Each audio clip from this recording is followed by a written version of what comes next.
Janitors. They're the unseen watchers of our schools, hospitals, offices, and apartment buildings. They sweep the halls long after everyone else has gone home. They hold the keys to every door, the access to every locked room, the silence of every empty corridor. We pass by them without a second thought, trusting, assuming, never questioning. But what if the person holding the mop also held your darkest secret? What if the one who empties your trash also stalked your every move?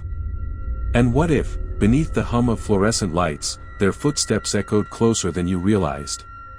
Tonight, we're diving into 3 disturbing true janitor horror stories, true scary horror stories, creepy stories, home alone horror stories for sleep, scary stories animated, haunted tales, chilling scares, nightmare tales, and urban fright that prove sometimes the people we overlook are the ones we should fear most. If you love true scary horror stories, creepy stories, sleep paralysis encounters, haunted tales, and terrifying urban legends, smash that like button, subscribe, and ring the bell.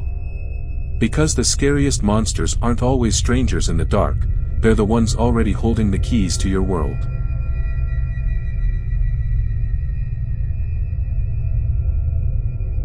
This story is about the school basement. Lucas was a high school senior, staying late after class for theater rehearsal. His school was old, full of creaking lockers and echoing stairwells, but nothing ever seemed off, until one night when rehearsal ended at 9 p.m. The cast filed out, leaving Lucas behind to grab his backpack. By then, the halls were empty. The only sound was the faint squeak of wheels, like a cart rolling somewhere deep in the building. He thought nothing of it, assuming it was the night janitor, Mr. Warren. Mr. Warren was a quiet man. Heavy-set, with thick glasses, he rarely spoke. Most students ignored him. But tonight, Lucas realized something strange. He hadn't seen Warren all day. As Lucas walked toward the exit, he passed the stairwell leading to the basement. The squeaking wheels stopped. Then, he heard it, a faint humming, low and tuneless, coming from below. Against his better judgment, curiosity tugged him downstairs. The basement smelled of bleach and mold. The humming grew louder until Lucas saw a flickering light from under a door. He pressed his ear against it and froze. Inside, someone whispered his name. Heart racing, he backed away. The door creaked open just a sliver. Through it, Lucas glimpsed Mr. Warren standing in a dimly lit room filled with old desks and cleaning supplies. In his hands was a small tape recorder, playing Lucas's own voice, lines from rehearsal earlier that evening. Terrified, Lucas bolted upstairs, but the squeaking cart wheels started again, this time faster, chasing him. He sprinted through the hall and out into the cold night. Behind him, the heavy basement door slammed shut. The next day, Lucas told a teacher. When they checked, the basement room was empty, no recorder, no tapes. Mr. Warren claimed he hadn't been in the school at all the night before. But Lucas knew what he saw. Weeks later, as he was cleaning out his locker before graduation, he found something taped to the inside wall. A cassette. In black marker, it read, Lucas, Final Performance. That night, he played it. The tape wasn't of rehearsal. It was of him, sleeping. Breathing. Tossing in his bed at home. Lucas panicked. How could Mr. Warren have gotten into his house? He told his parents, but when they checked the locks and windows, everything was untouched. His dad insisted it must be a prank. Still, Lucas started noticing small things missing, his toothbrush one week, his favorite t-shirt the next, only to find them days later in odd places, folded neatly on his desk or tucked under his pillow. Then came the photographs. Printed images slipped into his locker and textbooks, grainy shots of him eating at the kitchen table, walking his dog, even sitting in the back of class. Each photo had the same faint smudge in the corner, like a thumbprint. On graduation day, Lucas tried to put it behind him. As he crossed the stage, his eyes scanned the crowd. Near the back, almost hidden in the shadows, stood Mr. Warren. He wasn't clapping. He wasn't smiling. He was holding up something small and square, a cassette tape. That night, when Lucas returned home, there was one final package waiting on his bed. No note, no return address. Inside was a brand new recorder, its red light blinking, already running. Because sometimes janitors don't just clean schools, they collect secrets. And in the world of creepy stories, haunted tales, and true scary horror stories, the scariest audience isn't the crowd. It's the one man in the shadows, pressing record.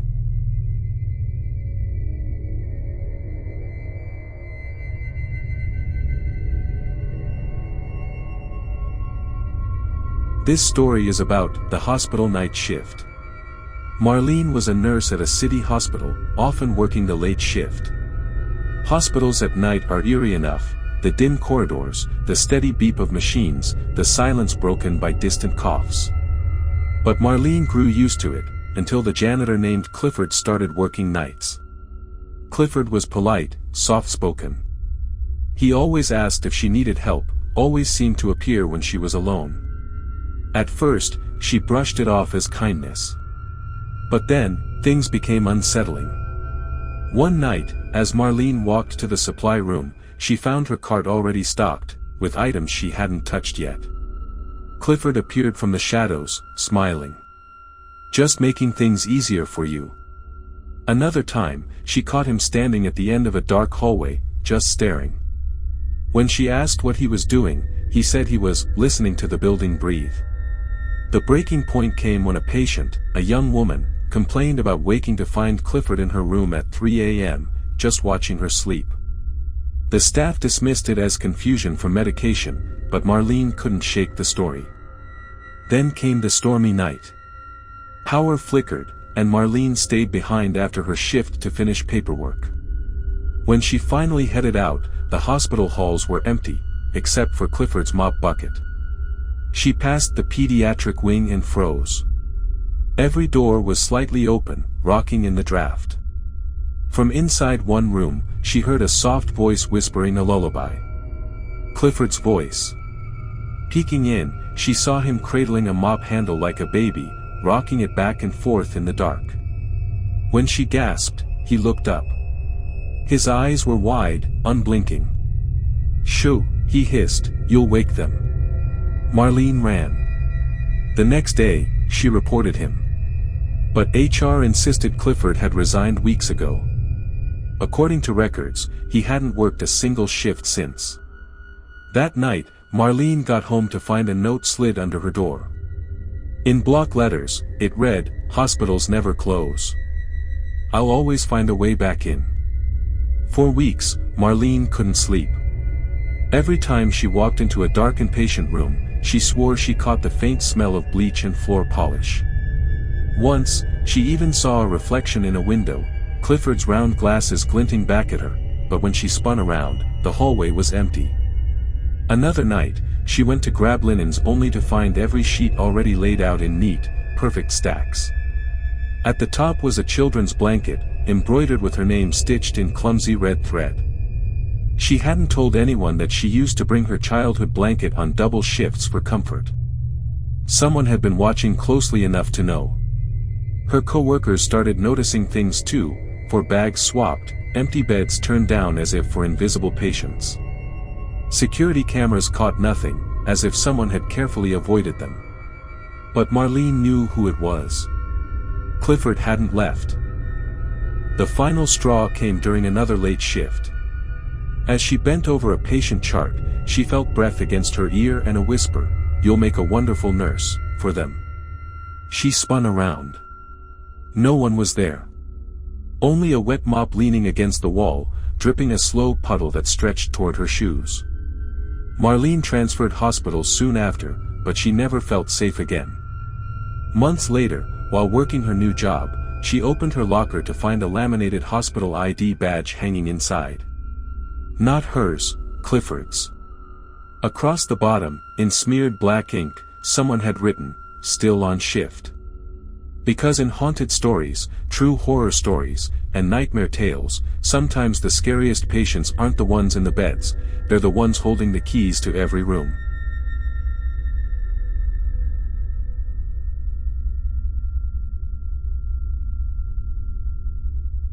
This story is about the office building. Jared was a junior accountant at a downtown firm. His office was on the 14th floor, and like most entry-level workers, he often stayed late. Usually, the only other person left was the janitor, an older man named Ellis. Ellis barely spoke, but Jared always noticed the way his eyes lingered too long. One night, Jared heard him whistling an old tune as he vacuumed, and for some reason it sent a chill down his spine. Weeks went by. Jared kept catching little things wrong with his desk. His drawers slightly open. Papers rearranged. Coffee mug moved. At first, he thought it was stress. Until one night, he stayed later than usual. Around midnight, he went to grab his coat, but stopped when he saw Ellis in his cubicle. The janitor was sitting in Jared's chair, typing on his computer. On the screen was Jared's personal email, open, scrolling. When Jared confronted him, Ellis just smiled. "You left it unlocked." Then he walked away. Jared tried to laugh it off, but the following day he found something on his desk, a photo of himself leaving his apartment that morning. Shaken, he called security. But when they checked the cameras, every angle that should have shown Ellis was blank. As if the footage had been erased. The final straw came a week later. Jared fell asleep at his desk, exhausted. When he woke, the office was pitch black. He reached for his phone, but it was gone. In its place, a Polaroid sat on his desk, him, asleep in that exact spot. He quit the job the next day. Months later, at his new firm, he got an envelope in the mail. Inside was a single Polaroid, Jared sitting at his new desk, smiling, unaware the picture was being taken. For a while, Jared convinced himself it was a sick prank, that someone from his old office had followed him, just trying to spook him. But then, the calls started. Late at night, his work phone would ring. When he answered, he'd hear the faint sound of whistling, the same old tune Ellis used to hum while vacuuming. One evening, as Jared stayed late again, he swore he heard footsteps on the 12th floor below him. The building should have been empty, but the faint squeak of wheels on tile echoed upward. Minutes later, he smelled bleach wafting through the air vents. The janitorial staff for his new office didn't use bleach. Another night, he left his computer locked, certain this time. But the next morning, his inbox contained a draft email never sent. It was addressed to him, with no subject, and the only words typed were, "You look better when you're tired." His co-workers started noticing him jump at shadows, constantly checking his desk, moving his seat to face the door. But Jared didn't dare tell them the truth, he didn't want to sound insane. Still, one colleague asked him why he always ripped up Polaroid photos in the shredder. Jared never told her that he hadn't printed a single one himself, they just kept appearing. The final blow came when he returned to his apartment one Friday evening. Sitting neatly in the center of his living room was a janitor's cart, mop, bucket, and all. He lived alone. The door was still locked. On the handle of the mop was a single sticky note, written in shaky handwriting, 14th floor forever. Because in terrifying tales, chilling scares, and true scary horror stories, sometimes the janitor doesn't just clean up after you.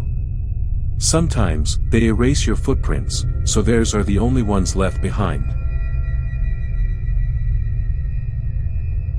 Janitors. The ones we overlook. The ones with access to every locked room, every forgotten hallway, every dark basement. But in these three disturbing true janitor horror stories, we've seen how easily trust can turn into terror. From the school basement, to the hospital night shift, to the office building after hours, these creepy stories and haunted tales remind us, the scariest monsters don't always break in. Sometimes, they've had the keys all along. So the next time you hear the squeak of a mop bucket in an empty hallway, the hum of a vacuum in the dead of night, or the faint whistle of a tune you don't recognize, remember. Behind that sound may not just be a worker. It may be the watcher. If you enjoyed these true horror stories, haunted tales, and nightmare stories, hit like, subscribe, and drop your own eerie encounters in the comments. Because in the end, the scariest stories aren't just urban legends. They're the true stories hiding right under our noses, waiting for someone to turn out the lights.